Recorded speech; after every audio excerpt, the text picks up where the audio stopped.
Hello everybody and welcome to Couch Theory.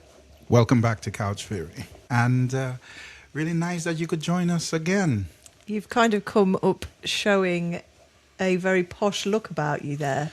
Well, it's actually not posh. The only reason why I'm wearing this is my wife won't allow me to wear it. Will she not? No, every time I try to put it on, she's like, what are you doing? Where are you going? Obviously with a shirt underneath. Oh, okay. So you just thought you'd go bare arms. Full hero mode.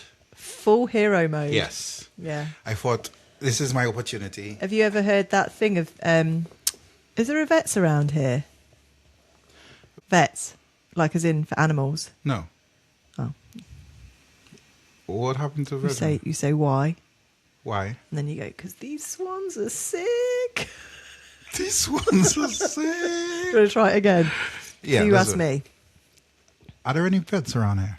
No, I don't think so. Why? Because these swans are sick. Yeah, very good. Gun show. Boom. Well, listen, you're more than welcome on the couch with your vest on. Yes, it's my space to feel comfortable. Can I just put a rule in there? Yes. No string vests allowed. No string vest allowed. No string vests allowed. No, this is the furthest I could go to push the boundaries. I've never. Sure it's not. I've actually never worn a gilet without a shirt. No. So this is like me. Never wear a gilet without a shirt ever.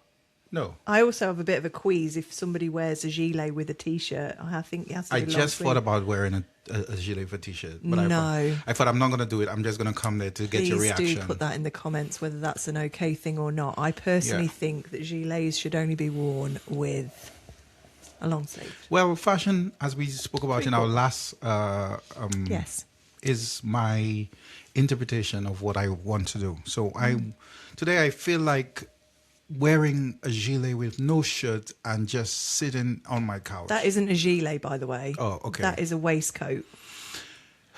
My entire life. No, a gilet is like your puffer outer garment, I would say. Or, that's a waistcoat.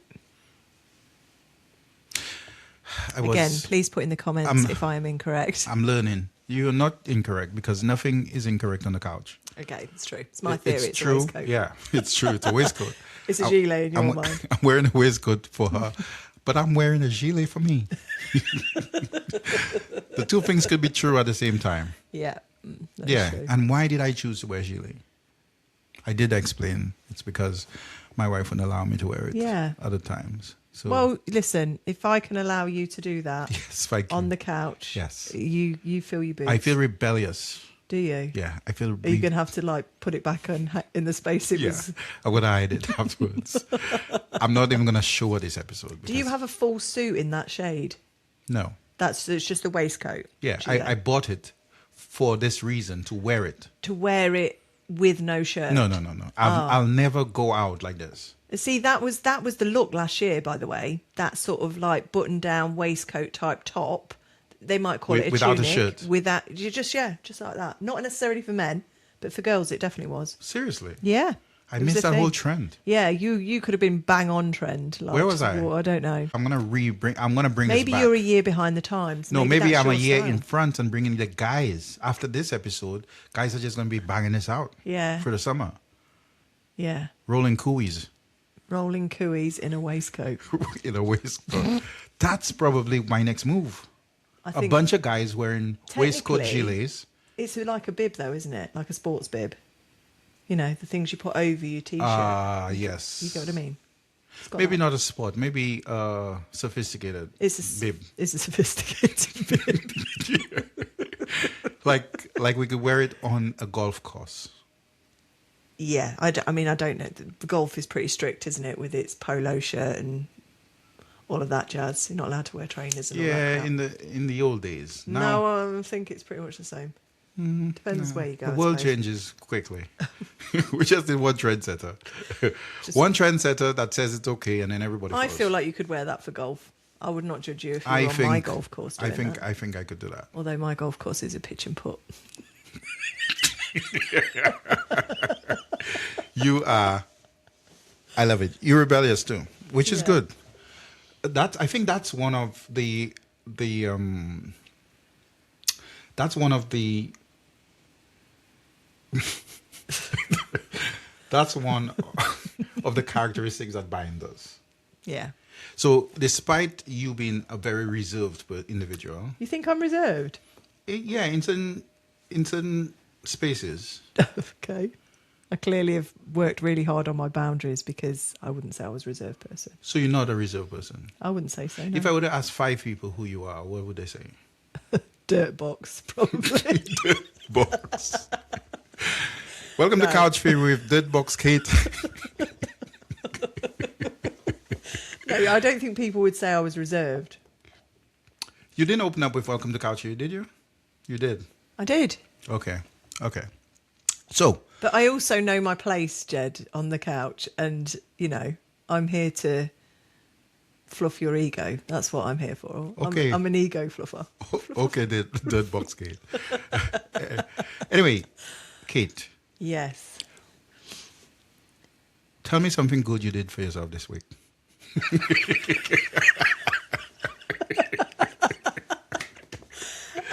Okay, so this week I did a bit of journaling. Oh, that's good. Yeah.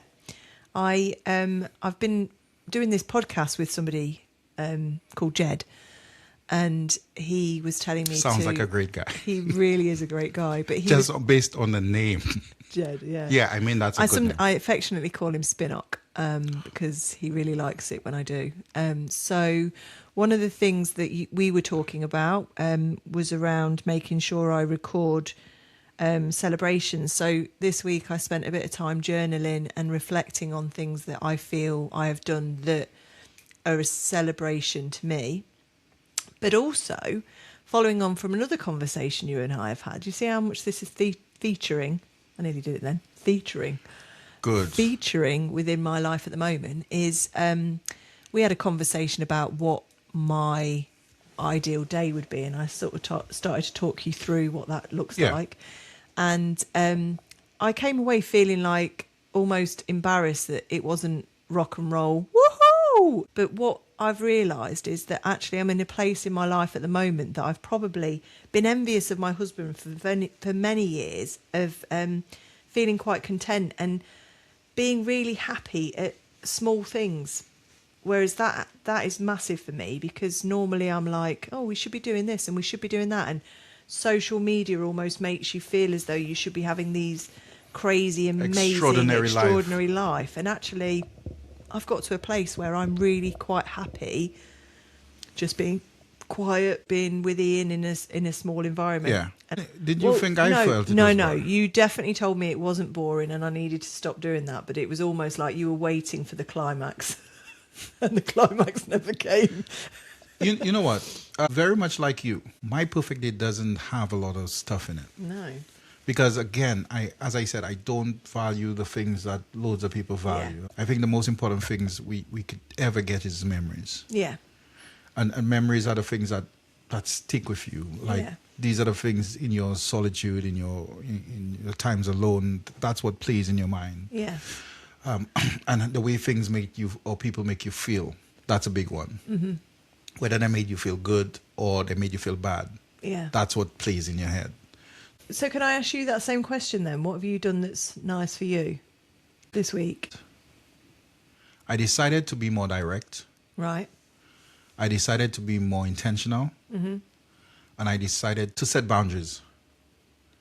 Because In the workspace? I think in life. In life, okay. Yeah, because I did a lot of reflecting on who I am and who I think I am. Yeah. And then who I want to be. Yeah. And I think as this is an evolving thing, who we are, we always changing. As one of my theories is there are 1,000 versions of you inside of you, and you only meet a few of them. Yeah. Because of the situations in life, and you'll never meet some of them because you'll never get into these situations. But some of them you've met and surprised you and shocked you. Mm-hmm. Oh, and some of them probably embarrassed you. Mm. So for me, in doing that reflection, I felt there are certain things about me that I want to be more direct, because sometimes I'm very soft intentionally soft in the sense that I approach a lot of things with a softness, because either I don't want to offend, but sometimes I need to offend, and I've told myself that sometimes I need to be offensive, because that's a part of me that I don't have. That's a skill. I know I know how to do it, but I just avoid it. I think sometimes when you're not direct, there are certain things you keep yourself back from having because you're not direct. So when you say, and all of those things go hand in hand, I feel that you can be more direct, and then, but when you say that you approach things in a soft manner, is that to protect the person that you're approaching the thing with, or is it because that's who you are generally? That's a good question. And the way you frame it is really good, because it makes me think about it in an even deeper level. So, when I say I am very soft in my approach, am I trying to protect the person? Yes, part of that. But also part of that is protecting me, because sometimes I don't think confrontation is necessary. Agreed. Not every confrontation is needed. No. So, like, I don't get road rage. Like, if I'm driving, but somebody does something stupid, I don't care. Right. I mean, if it puts me in danger, it may, for 1 second, I may be like, oh my God, this got. So you're not a horn honker. I'm not a horn honker, because I refuse to make somebody take more of my time than they need to. I'm one of those people that I would get really angry if Ian did this with me, but if I would reach over to his steering wheel and honk his horn. Seriously. Yeah, I'm guilty of doing that, yeah. So I refuse to make people take more time from me. That's a good way to look at it. That they didn't Yeah. they didn't even book it. You didn't book this time, you're not having it. Yeah, just take my time. Yeah. Like, I'm driving for 30 minutes talking about somebody that I don't even know their name. Though I didn't even register the number plate. They just did something stupid. And at 1 hour, the people around me have to be inundated with me complaining about a situation that they don't give two shits about. But it's affecting me. Like, I want to be more direct, and I want to be more intentional in that sense. So for me, that was something good I did for myself, because I reflection is a very important skill, and I think I learn a lot about myself by playing life back. Well, what's really interesting, actually, and I don't know whether we thought this would be a thing, but since doing the podcast, is that both you and I are doing that. Yeah. So we're either reflecting on, I mean, I'm not saying you're reflecting on something I've told you to be more direct. I do reflect on everything. But clearly what you're saying to me, and I'll go away and think about it. I absolutely love the tool of reflection, and I feel if you've got that as a skill, it's worthwhile doing. The challenge with it is getting that right balance between spending time reflecting and thinking about things and doing, but also the overthinking, because I have a trait of overthinking, and that is not healthy. Yeah.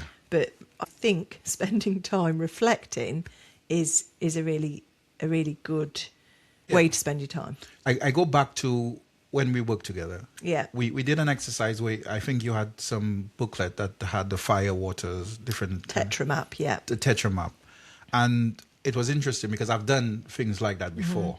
But when we did it, I think I answered all the questions. I was pretty much balanced on everything else. You were, yeah. But one thing, I had 1 point or 2 points above, which is kind of earth. And I know that about myself. Was it earth? No, you want to put more earth. You are right. It is earth, because earth is that being bold. It's to the point. It's the type of person that if you go into a meeting with them, they'd say, these are the bullet points that we're going to cover today. Yeah. There won't be any fluffy, nice stuff around it. It'd just be, what's your point? Get to it. Maybe 2 scoops of earth, not 2 scoops. Not a barrow, not a wheelbarrow of earth. Yeah, 1 scoop of earth with 2 scoops of water. Yeah. Yeah. Just make some clay. Yeah. So I wanna add a little bit more of that. So I think that was something I did good for myself. Yeah. And it's interesting that you said when it comes to reflection, there you could go into a space where you are overthinking. I think thinking is a skill that's lost. Yeah. I think thinking, a lot less people think. People worry, and people think worrying is thinking. Yeah. So worry is not thinking. No. So a lot of people spend a lot of time worrying, and they call it overthinking. Yeah. It's not overthinking, it's worrying. Thinking is a very intentional process where you sit down and you really put a plan together in your head. Has there been anything in particular that's triggered you to think that you need to be more direct? Yeah. Yeah. A situation at work or at home? Oh, it's 47 years. like it's a culmination. 47 years worth. Yeah, it's a culmination of growth. Right. So like every single year, I want to grow. Yeah. I want to intentionally be better than I was last year. But how wonderful is that? Because I do think that when we get to that point of going, there's no more growth. Because one of the things that you know that I'm quite passionate about is not only reflection, but awareness. Yeah. If you have no awareness of who you are and how you behave and the way that you act and the impact that that then has on others, you don't have that awareness. Yeah. And so I always think that them two things go hand in hand. So the fact Yeah. that you are aware enough to go, I want to change or I want to grow and develop is amazing, because you could get to 47 and be like, I am who I am, I'm not going to change now. Many people are like that. Many people are like that. And I think that's what keeps my marriage Yeah. happy. That's what keeps me happy. Mm-hmm. The fact that I'm not the same person. Yeah. So I'm okay with there is a little part of me that's almost like a little eccentric. Mm-hmm. Like I do things. I'm in loads of different projects. Every time somebody calls me, I'm doing something else. It changes the things I like. It changes where I go. It makes me try new things. It makes me want to experience new ideas, meet new people, and that makes me interesting. Yeah, so that's what I did. So I want to talk about lying. Lying. Yeah, Okay. lying. Lying. What did you feel when I said that? Wait. Let's clarify which lying I'm talking about. Lying is Because of my phrase. telling fibs. Telling fibs. Yeah. Yeah. Lies or white lying. Yeah. Lying. What did you feel when I said that? I suppose I felt a bit of, oh God, what we're going to cover.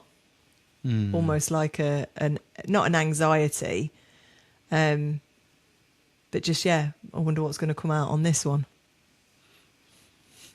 Why? Why do you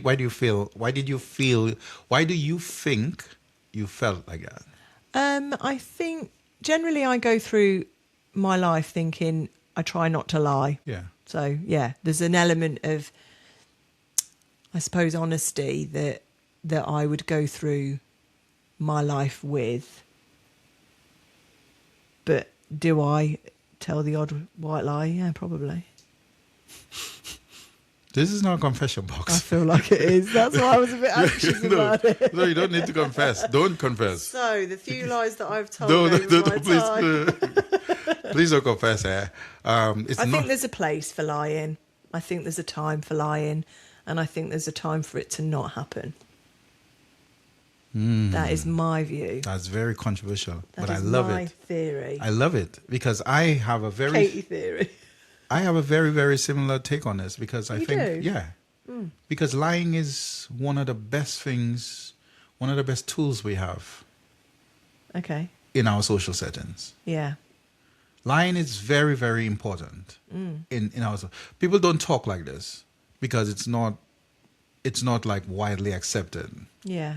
And most people won't give you the time of day because lying is a part, it's a very traumatic part of people's lives. Most people have been affected deeply by lies. Yeah. So it comes to relationships, friendships, Yeah. trust, lies are, but unknowingly, and a lot of people don't maybe consider that. Lying has a much more prominent space in our lives than we think of. Yeah. Because on a daily basis, we have to lie Yeah. to keep people safe. Yeah. Lying is a way that But we use to keep people safe. Yeah, no, I think that's true. I don't lie to people, but I don't necessarily tell them everything that they need to know, whereas that has been something where we talk about boundaries. I've had to create boundaries because I will literally expose myself when I don't need to. Yes. So there's elements of holding things that I should do. Not That's what we call an uncomfortable truth. Okay. So that's what we call, when I say we, I mean on couch theory. There's no Jed theory. it's Jed theory Yeah. on the couch. So I think that's what happens through life. For example, you walk through a room or on the street and somebody says, "How are you? How?" And you're like, "I'm good." Literally, you may be going through a very hard time. But it's, yeah. And if we have to put it on paper, you're actually lying by Yeah. saying, "I'm good." Yeah. And that's what I mean. I might like hold back exactly every element or detail of Yeah. what is happening because why would you be interested? So there's that element that I always go through that I just think I might not share that sort of stuff. But I think over the period of time, I've got to the point where I'm going, just hold something back for you. You don't need to tell everybody everything. You don't need to be warts and all, and protect yourself actually. So I feel over a period of time, I've started to go to a point where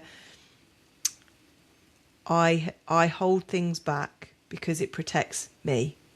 Yes. So you're completely right about that bit of going, not sharing the, not, if I didn't say anything, I'm not lying. Yeah. There's a bit about going, that is true. Whereas I was the opposite. I would share everything Yeah. because I felt that was the right thing to do. And actually it wasn't Yeah. the right thing to do. Yeah. Sometimes, and that's a personal decision, and that's a personal choice, and Yeah. people do.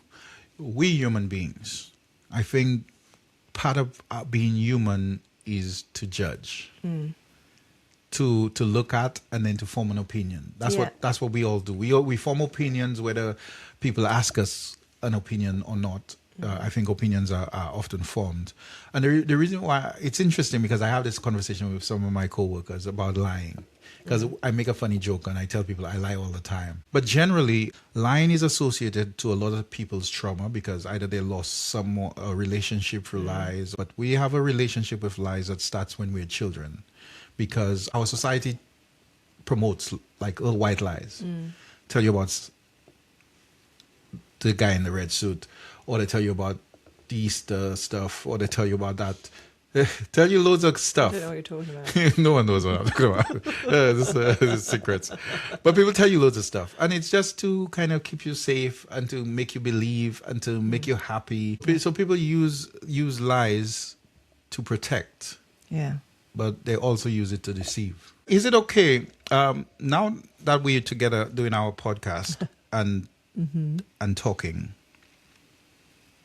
do you feel, if I were to criticize you, how does that feel? From me. It'd be okay. I've probably already done it myself and now you're just picking up on it. You're just following the trend. I hope I don't. No, I don't. I'd be okay about it. Depends what you said. Actually. What kind of things would offend you if I said? I don't know, actually. I suppose if you... No, I don't know. It's funny because, like how you say you don't require compliments because the confidence is already there. I don't require criticism because I've probably already thought it and feel it anyway. So if you were to say to me, Katie, I feel like you're dragging couch theory down because you're really dull. Who would say that to you? Jed's just said it. The Jed theory has just said that. But if you said that to me, I'd probably go, okay. And then I probably wouldn't do it anymore because then I'd truly believe that that's how you felt.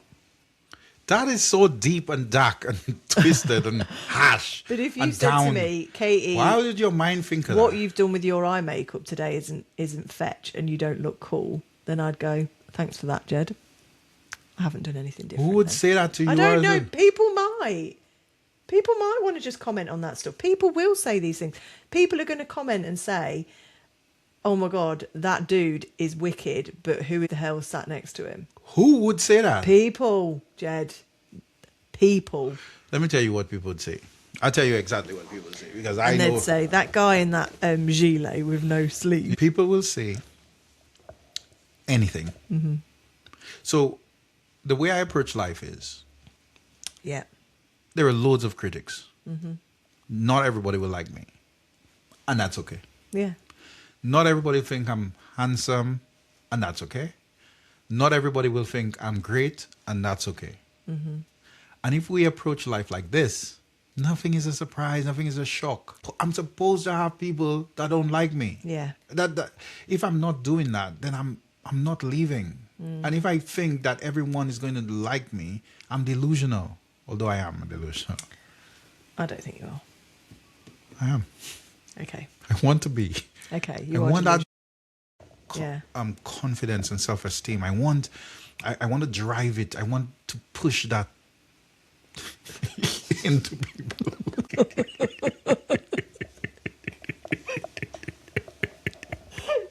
I know a place you can go.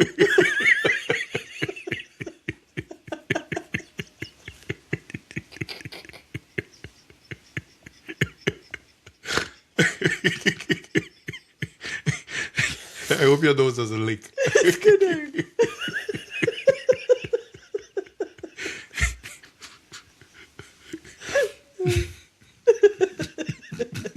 As you were.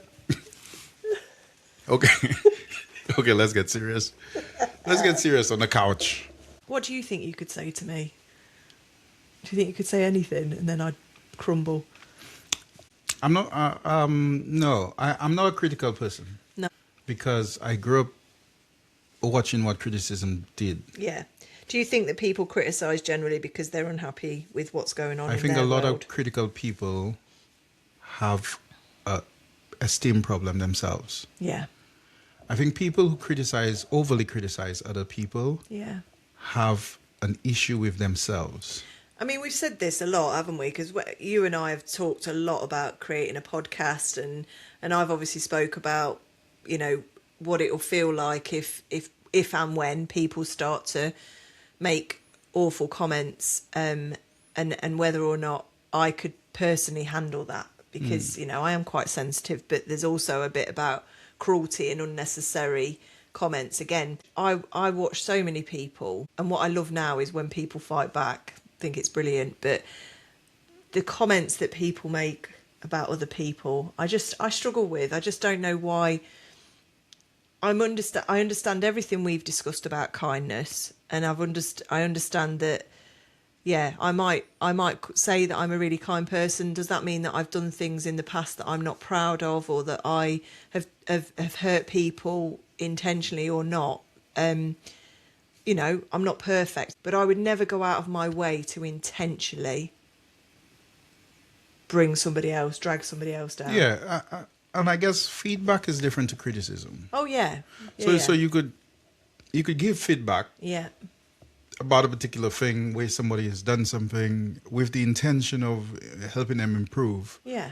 But if you give feedback with the intention just to reduce somebody's confidence, which a lot of people do, yes, that's what more criticism is. Yeah, more so now. Now it makes for good TV. Yeah, it makes for good content. Yeah, when you have somebody and you're shooting them down and you're breaking them down, like I see these really big characters on television, on shows and stuff like that, and their job is to criticize and be harsh.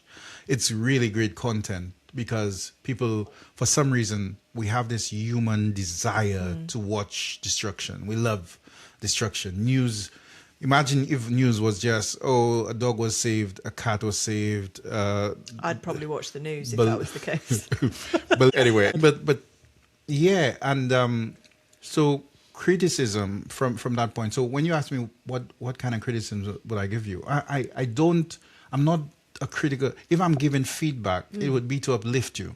Yeah. It would not be feedback so that I can make you feel bad about yourself. Yeah. So I sit lower in this couch than you. Yeah. So you rise up. A lot like of people Phoenix, do that. I don't, yeah. They want to, for them to go up, they need to push someone down. Yeah. So and you could tell these kind of people very, very clearly. Well, I think you can tell that is completely the opposite to who I am. I'll give you some feedback. Okay. Which may feel critical. When you said this is the opposite for you. Yeah. You put yourself down. Yeah. To lift others. Yeah. Yeah, I know. Yeah. Yeah, which is not good. No, I know it's not. But the thing that you were saying about almost being firmer at work, generally in the way that I approach things, is a more of a kindness way. And I've said this to you, that I try and do things by it's the softly stuff. And I think sometimes you get played. And you've said this to me before about kindness and that people will manipulate that. And they have, like, people have manipulated me to the point that I could then change who I am. So when we talk about the boundaries and creating these boundaries, which is not about me necessarily going through everyday lying, but it's about holding a little bit of me back. Being very intentional of how much you give, how much information you give, and what you need to give, and who you need. So there's a saying that it's a biblical saying, but it's a true saying in the broader sense of the world. It says, "Never cast your pearls before swine." In other words, if you give a pig a pearl, it doesn't know the value of it. Right. It will take it running through the mud like anything else because that's what it does. It's playing in the mud and the dirt. So it's like you giving something precious about yourself to somebody that doesn't value that.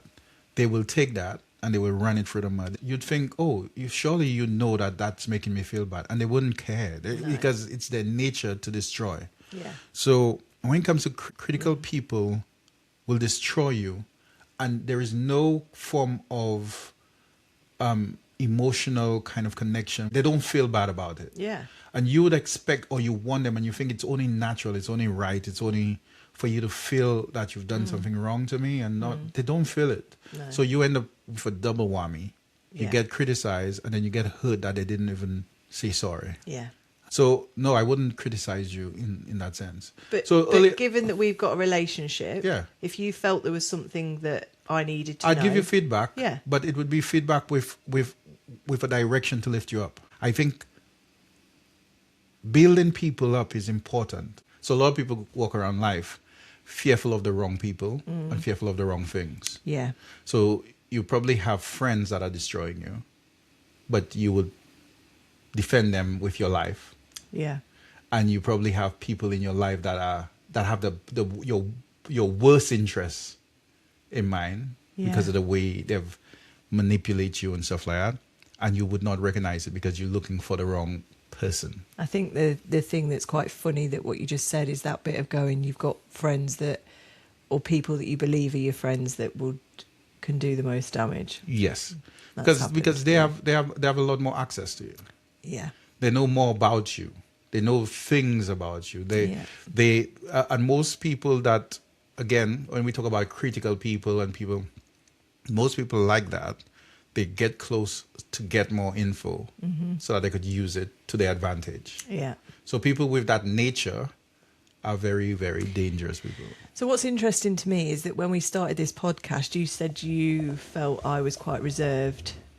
Yeah. I wonder whether I've still got an element of a guard up, not necessarily to you, but to this process. No. You don't think I have? No. So when you said I'm quite reserved, what did you mean? So I think I don't know if you think that, but I think you're very intelligent. I'm just looking for confirmation. No. You don't think you're intelligent? Not at all. Okay. So I tell you what I think. I'm not book smart. I'm street smart. And I've rejected this from you. Yeah. But I do get, that's what I was just about to say. So when there are different types of intelligence. There definitely are. So I can do, so when I compare me and my sister, I love my sister dearly, she is very, very intellectual. Do you have a degree? Yeah. Okay. No, hold up. Don't start putting me up here because I've got a degree. I got a degree. I found it very, very difficult and I had to have a lot of help from my mum. She would sit there and support me, and a friend of mine would read my assignments and all of that. So I had to have a lot of support. So I left school. I got my GCSEs, barely. And then I went and did a GMVQ. And then I left and started work, and I did an apprenticeship. So then I got more qualifications. And then I went to work for another organisation where I got my degree in youth work. Wait. Yeah. You said all of this so matter-of-fact-ish. Yeah. That you almost made it sound like anybody could do this. Yeah, most people could. No. Yeah. No. Okay, that is true. So when I was 17... Wait. Yeah, sorry. Let's slow it down. Okay. Because slow it down. Yeah. I just want you to slow this down. Slow down. I just want you to just reflect on everything you said you did. Yeah. Despite coming out with 2 GCSEs, and you did 8. Yeah. So you did more than 2. Yeah. But people perform at different levels in their lives. Yeah. When I was in school, I was always intelligent, Yeah. but I wasn't performing at this level that I am performing now. A lot of people I know in my cohort, they got their degrees late. Because maybe in school you were just You're messing just not around. ready. Yeah. You didn't care about Yeah. life. I was 25. Then you figure out Yeah. life, okay, I need this. You figured out a way to get it. Yeah. A lot of people realize they need stuff and can't motivate themselves to get it. Yeah. You've motivated yourself to get that. Okay? And you figured out, okay, I'm not good. You found the support you needed to get that. Yeah. You see, even when people help you, to get somebody to give up their time to help you, that's something. Yeah. Because if you came to me and I didn't like you and you said, Jed, help me with this, I tell you no, because there's nothing I get. For me to tell you yes, I have to benefit, and that's probably the next thing I'm going to talk about. It's friends with benefits. 100%. Yeah. Because if 100 people could come to you and say, help me, and you may be a nice person and just say yes. Yeah. A bit of a sap like that. But even then, Oh, sorry. No. even in doing that, Yeah. there are people you'll say no to. Yeah. You'll find an excuse. I'm getting better. Yeah. I don't want you to rush through. Sorry, I'm fidgeting a lot. Okay, I'm going to criticize you now. Sit still. Not everybody gets you that. People have tried it. There are people that tried and stopped their degree. I started a degree. I stopped. Not because not because I have all the knowledge in the world already. It's because. That's probably what he thinks. But I got to a point I was like, I'm not getting this unless I need people around me I could bounce ideas Yeah. off, and I have to think of this by myself and stuff. So just the accomplishment that you have done puts you in a percentage of people that a lot of people wish they can do. Yeah. I want you to slow down on your achievements. Yeah, so the degree stuff, I am massively proud that I've got the degree. So I've got a foundation degree and I've also got a BA honours. And I am proud of the fact that I've got them because it wasn't my path. Good. It wasn't the route I was supposed to take because I wasn't clever enough. And I'm not putting myself down. That is the truth. No, wait. I just want to challenge the truth. Okay. Because you said that's not the path you were supposed to be on. Clearly it is because you're on it. No, so I wasn't. I went down. Oh, hello. I went down the route of an apprenticeship, and I did thrive in that environment. Yeah. Because that very practical learning, doing, I like silly things. Like if I was to say celebrating a win, for me as a girl that lives in a small town, going into the city, which was Leicester at the time, and feeling like I was getting on the train. I was 17 years old. That was a big deal. Now, for some people who are watching this will be like, God, I'd gone to basic training, or I'd done this, I'd done that. But for me, that was a big deal. I went off to Leicester and I did a full-time job as an apprentice. And again, I was really happy. I didn't have massive ambitions to be a lawyer or a doctor or anything like that. I knew my wheelhouse and I stayed in it. And I was happy at that. And then I got, like, obviously I went where I went to work. They were sort of saying, oh, you'd make a really good youth worker and, you know, maybe you should do that. And the company supported me and paid for me to do the degree. And it was a foundation degree at the time. And I went and I did it, and I, you know, to say I didn't enjoy university would be an understatement. I got lots out of it, but I got more out of learning. Again, I was working full time and doing a degree, and learning as I went. Again, that sort of very practical way. So you're a double achiever. I worked bloody hard, yeah. I'm not, and when I dismiss the fact that I'm not book smart, as I've said to you, if we're talking about theories, I'm never going to be able to back it up with a book that I've read or, you know, different things, because that's not who I am. I have read books and I enjoy learning about things, but I don't retain that information somehow. And so a lot of who I am and how I've developed and got to where I am now is because of I work freaking hard. Like, I work so hard. I do what I say I'm going to do. I've got a cracking work ethic. I work with intention to be better.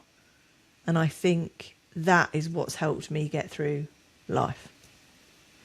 I'm so proud of you. Thanks, mate.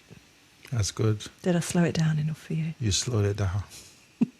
Good. It's good to slow it down, man. It's sometimes sometimes it makes us uncomfortable. And you did say that earlier. You said it does make you uncomfortable. It does. Accepting gifts. And telling yourself you did well is a gift. You give to yourself. Yeah. And I just want you to just think about giving yourself a few more gifts. Yeah. And that's part of what I was talking about earlier with the journaling and thinking about writing down those wins. There's certain things that I know I dismiss it because it's almost like, well, why would you be interested? Whereas I need to pause and go, well, you've asked me the question, so I assume you're interested. And I think generally when people ask me about me, I've done some amazing things. Have I done the most like extravagant? Have I been to the loads of places? No, but I've done some really incredible things. And I was sat this morning getting ready to come here, and I was thinking I worked on a program called Think Big and Go Think Big, and it was part of O2. Yeah. And it was in partnership with the National Youth Agency, and it was an amazing project of its time. They gave out money to young people. So O2 funded all these projects and young people's ideas. And I worked with a load of people, but a load of apprentices. So really young people. And I have met some of the most amazing people that are still in my life now. Like from the very first apprentice that I ever worked with, she's still in my life. She's got a baby now, or she's got a 4-year-old and having another baby. You know, all of these different people. And I know that I meant something to those people. Yeah. And for that'll stay with me forever. And they meant something to me. Good. So that's what I want to hear. And that's what I love hearing about.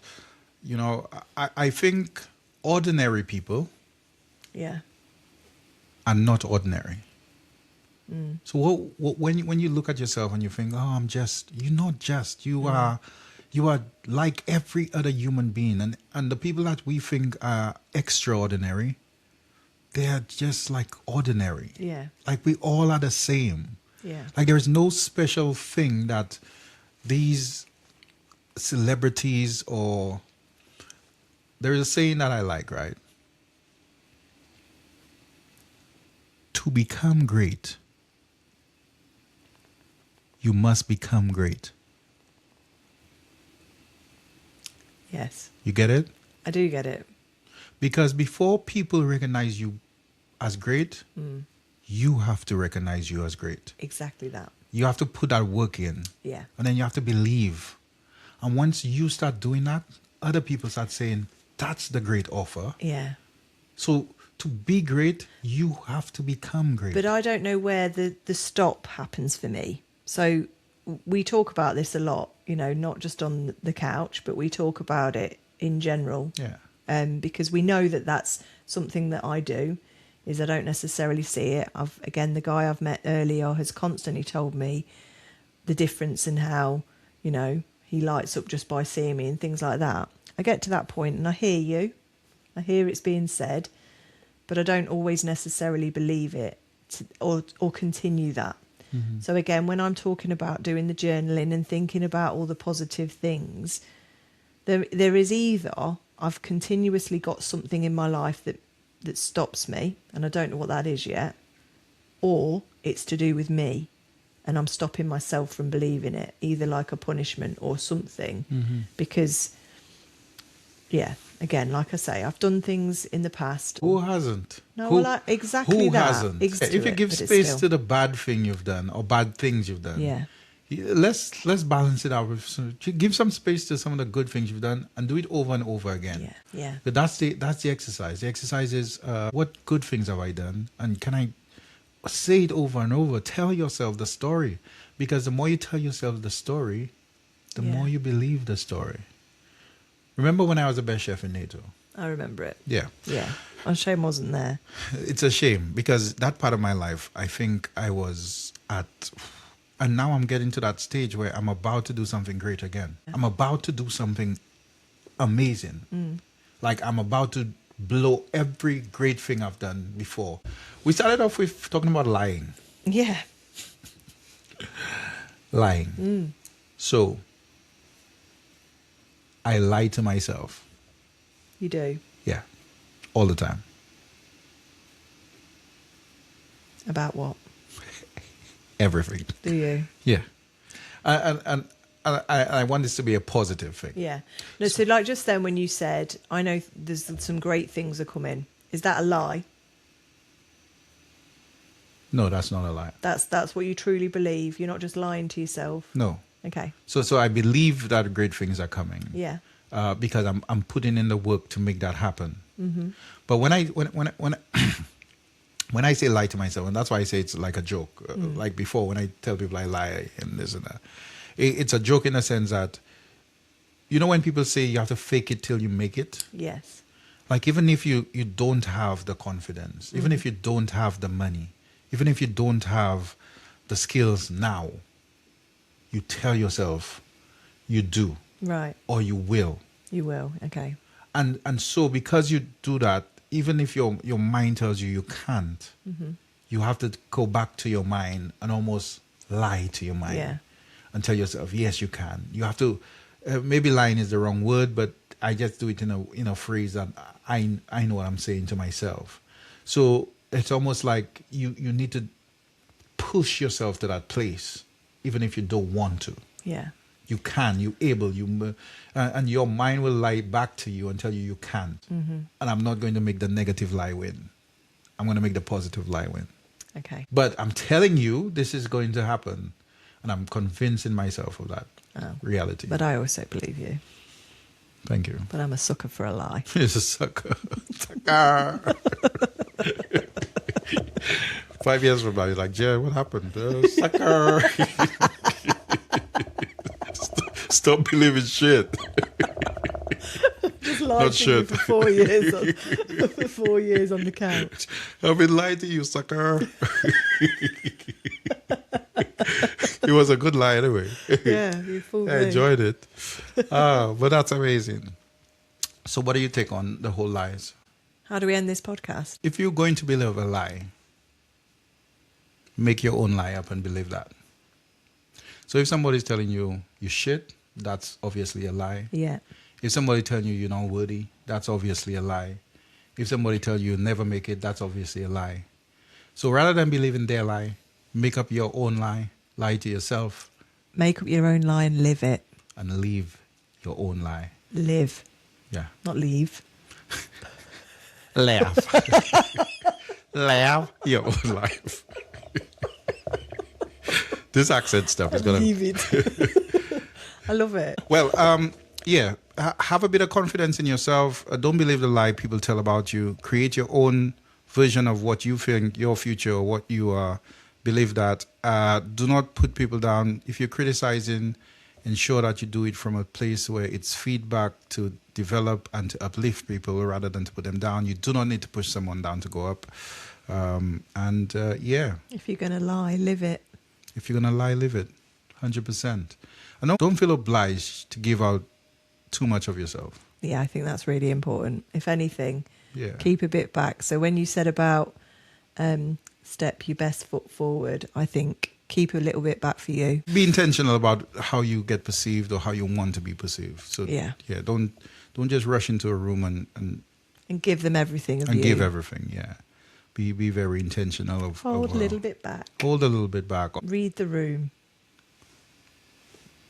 I love that. Yeah, high five on that. Thank you for joining us on the couch. Thank you for joining us on the couch. We'll see you soon. See you soon. Bye. Bye.